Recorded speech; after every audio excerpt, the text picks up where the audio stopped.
Last Saturday, the 2nd of April, there was an international celebration of World Autism Awareness Day. This day is particularly slated for raising awareness about persons living with Autism Spectrum Disorder. And this is done on an international scale.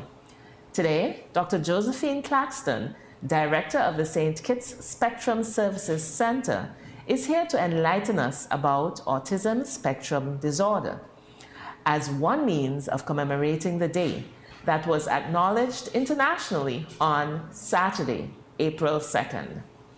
Welcome, Dr. Claxton. Thank you.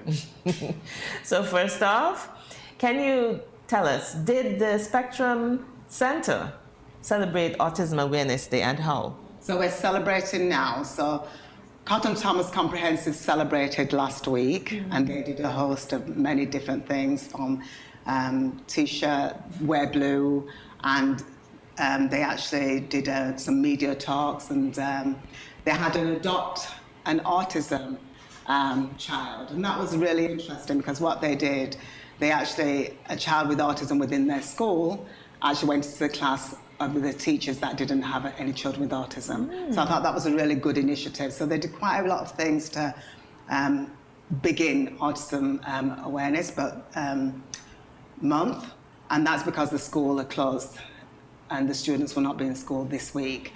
So for the centre now, we're starting this week, and the first start is here. On Good Morning SKN. Nice, we're privileged. Thank you. And then staff team this afternoon will be going on Dominion Radio, and it will be a staff member, parent, also an advisory committee member, and a lady called a counsellor. So those four will be going on and giving a talk on Dominion Radio. And then the rest of the sessions tomorrow, Dr. Cheryl Rosen, who helped to found the centre, will be doing a session, and it's a webinar, and she will be discussing early diagnosis intervention, and so that will be her discussion on the 5th, and that's the webinar. People can register for that, and that will start at 6 p.m. Eastern Central Time. And we are working in collaboration with Antigua. So those webinars, there'll be a series of webinars. Starts with Dr. Cheryl Rosen, like I said, tomorrow. And then on the 19th of April, there will be myself, Dr. Claxton Richardson. There will also be Mona Gardiner and a lady called Deborah Santiago. And we'll be doing it in the classroom, and that's a panel discussion. And then following that, to round off, will be Deborah Worthman, and she will be looking at from adolescence to adulthood, and that will be on the 26th of April. So those are some of the things that we will be doing, and also for the centre, we're going to have an interactive session, and that will be parents. They asked for an interactive session, and that hopefully will be hosted by the counsellor, Miss Jasmine Brown, and that will be on Sunday the 24th from 2 to 3:30. And we will have some sessions also, some activity sessions for the children, and that's in St. Kitts. We're going to do the same thing in Nevis, and we've yet to confirm the date and time of that. So just to tell you what's happening during the month of autism. Right. So before I forget, maybe you could look directly into that camera and give the information pertaining to the webinar, since that's the next activity coming up. Okay, so the webinar, like I said, will be tomorrow, the 5th of April, Dr. Cheryl Rosen. Then the 19th of April will be a panel discussion with Dr. Claxton Richardson, Deborah Santiago, and Mona Gardiner, who's the lady from Antigua. And on the 26th of April, Deborah Wortman, she'll be talking from adolescence to adulthood. And she has 2 children, I mean, all the webinars are going to be good. So I ask people to, register and join as much as you can, because they're going to be very informative. Right. And Deborah Wortman, she has 2 children on the spectrum. Oh. And so they're adults now, and so they're going to come on and talk about their journey. So I think that will be really good for persons who have autistic children. So please tune into those sessions, register and tune in. Okay. Okay, so Dr. Claxton, can you explain to us what exactly is autism and how can it be identified in persons? Okay.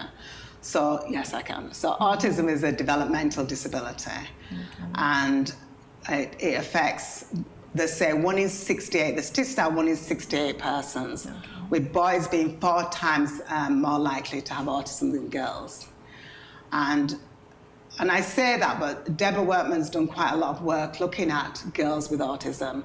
And one of the things that I did some training with her, one of the things that she made us understand was that girls are good at masking.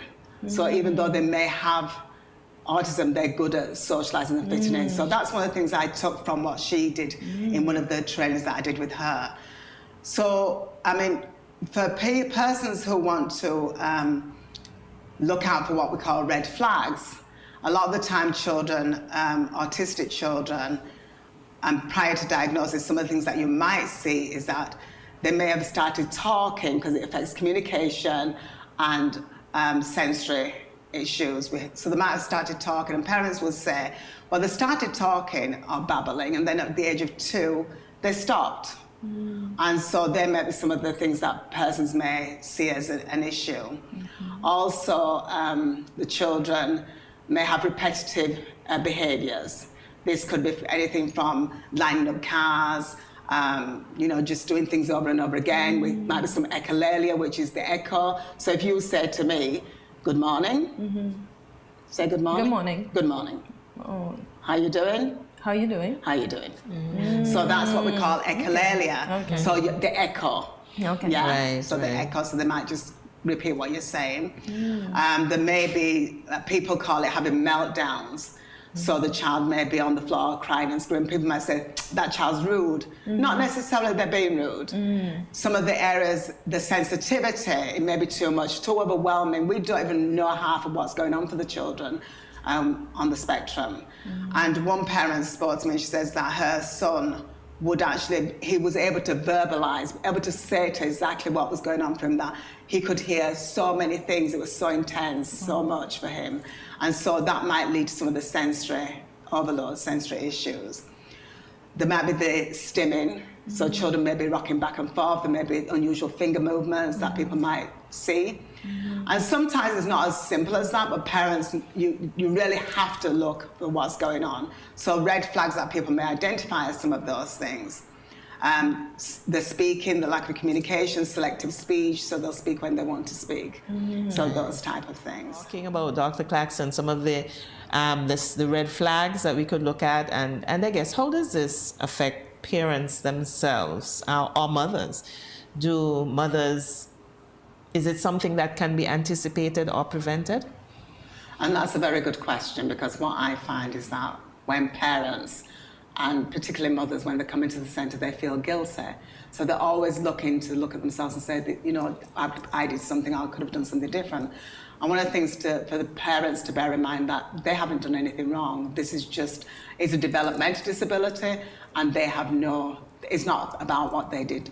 It's about going forward and working with the child at where they're at now. Okay, that's good to know. Again, that support. Right. And I think society can be very cruel. So the stigmas in society prevent some parents from coming forward. Yes. And some parents from, just seeking that help and finding out. So they would enroll children into the schools and may know that there's something not right. And so a lot of the time then we end up with behavioural issues.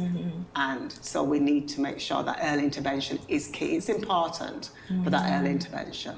So isn't that one of the roles of the Spectrum Center? Tell us a bit about how it came into being. And you mentioned one of the persons who will be on one of the webinars. Maybe you can develop that a little bit more. Yeah. How did the Spectrum Center come into being? Yeah, so it's really interesting because it started with the Marshalls, Marissa Marshall and her husband. And they have a son, Matthew, who is autistic. But they didn't know at the time, and so they bought Matthew to myself and Mrs. Blanchett, the principal of Cotton Thomas Comprehensive, and we assessed Matthew at the time. assessment is one thing, and he got a diagnosis at that time to say that he was autistic. And giving a diagnosis is another, but we diagnosed and gave the diagnosis, but that was it. Where does a child with autism go then, after they've had that diagnosis? And through Marissa and her husband's search for what next, they actually searched and they came across, Dr. Rosen was introduced, they were introduced to Dr. Rosen, and she then, she works out of Florida and has her own clinic, and was able to offer them some therapy. Mm-hmm. And it was 6 weeks intensive play therapy that the parents were able to go to in Florida. And during that time, Marissa was able to see that this therapy really worked, because Matthew, who wasn't speaking at the time, was able to have that. We looked for things like shared attention and engagement and communication, and he was able to have those things and share that with her. And that was so much for her, it was magical for her at that time, and probably the husband as well.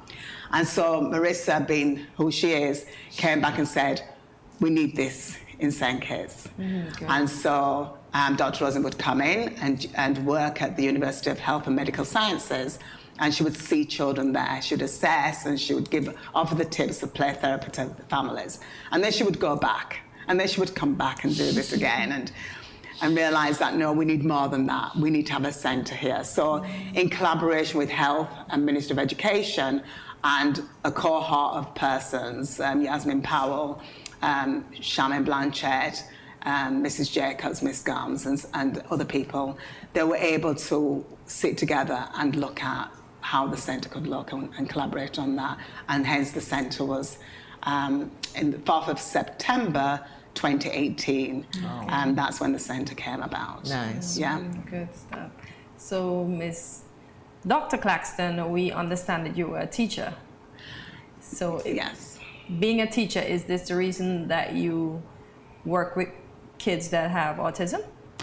No. Okay. Just one. No, it's not the reason. And I was actually thinking about this, and my history of wanting to work with persons with disabilities goes right back to when I was younger. Okay.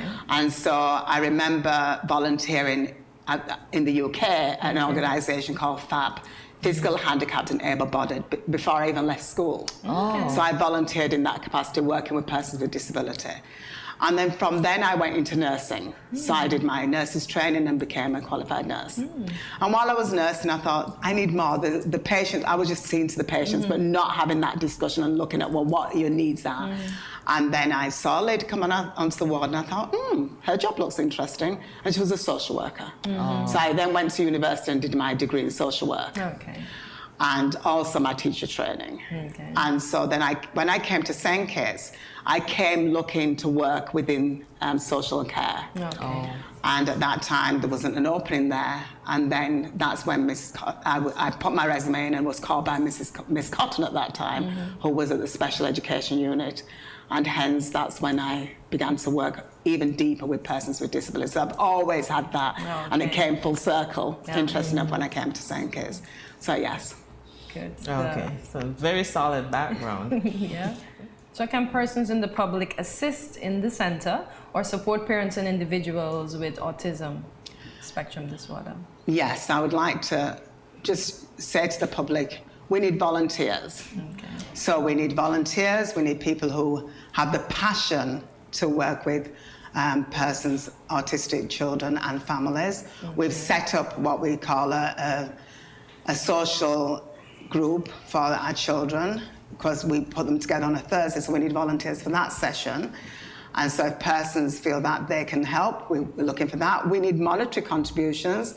The centre's housed in the industrial site, and we know that we need space.